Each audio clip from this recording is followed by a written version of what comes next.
15.49.08, Silvia Sommaggio 15.51.26, poi Patrizia Di Napoli 15.55, Sabrina Barroni, Tullia Mancia e Giugiù altre, Mainelli Toniolo.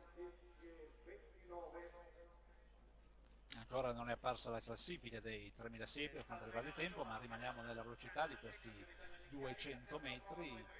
Siamo alle semifinali, i primi 200 metri maschili e poi i femminili. Stefano Bellotto in corsia 4, vanno i primi 4 alla finale di domani.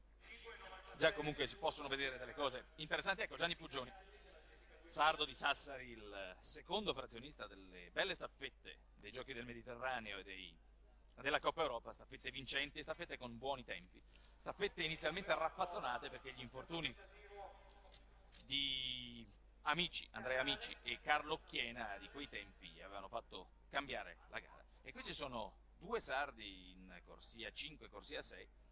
Il migliore è Zampieri, 4 salti puliti, ma stiamo sui 200 maschili. Iba, Dottesio, Cuneo, Bellotto, Asuni, Puggioni, Pelli, Carubini, Asuni e Puggioni i più accreditati, poi anche Bellotto, Puggioni 20 e 44 ai Giochi del Mediterraneo, un po' indietro Nicola Asuni che è più centista che duecentista.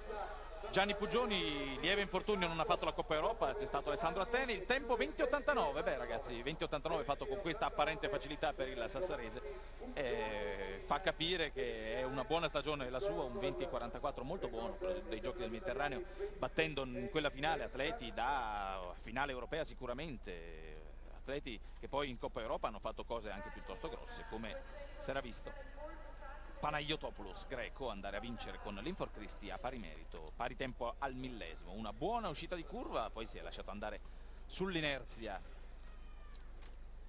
Gianni Puggioni, solitamente il primo frazionista italiano, poi i piccoli infortuni di qualcuno hanno fatto cambiare le carte in tavola alla staffetta, è diventato secondo frazionista Gianni Puggioni, tra l'altro con cambi eccellenti con Cipolloni, il secondo posto di Bellotto e il terzo di Asuni, 20 e 89 il tempo che poi andrà confermato, mentre c'è la conferma invece dei risultati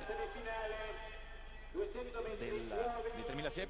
Si guarda in giro, se la prende comoda, è 20.89 fatto così con vento, oltretutto anche un po' contrario, meno 0,7 per Gianni Puggioni.